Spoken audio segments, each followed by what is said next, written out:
Sugatan ng isang nakamotorsiklong pulis matapos banggain ng isang sasakyan sa San Andres, Maynila. Nawala pa umano ang baril na dala ng biktima. Yan ang umagang balita ni Francis Folve.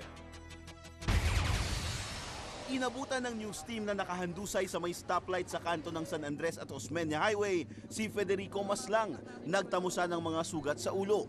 Habang inire-rescue, hinahanap ni Maslang ang kanyang baril. Pero nang tingnan ng mga opisyal ng barangay ang kanyang bag, wala silang nakitang baril dito. Ayon sa balot vendor na si Jopol, nakahinto ang motorsiklo ni Maslang sa traffic light nang biglang dumating ang isang puting Toyota Avanza at siya'y sinalpok. Kung dating nung Toyota Avanza nakahinto yung motor dyan, sumalpok siya sa likod. Pag salpok sa likod, tumalsik po yung driver ng motor. Hinabol pa raw ng isang jeepney driver ang sasakyan papuntang San Andres, pero di rin ito inabutan. Ba't hindi nakita yung numero? Dahil Kasi pinatay na po yung ilaw. Sa San Andres Police Station naman sumuko ang nakainom na nakabangga kay Maslang, ang IT consultant na si Jonas Santiago. Kwento niya, di niya napansin na nadali niya si Maslang.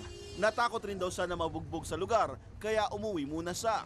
Handa naman raw siyang panagutan ang gastusin ng naaksidente. Hindi ko po sinasadya kasi pamilyado ako. Pansamantala namang itatago ng barangay ang motorsiklo ng biktima. Isinuko naman ni Santiago ang kotse sa barangay. Francis Polve para sa Umagang Balita.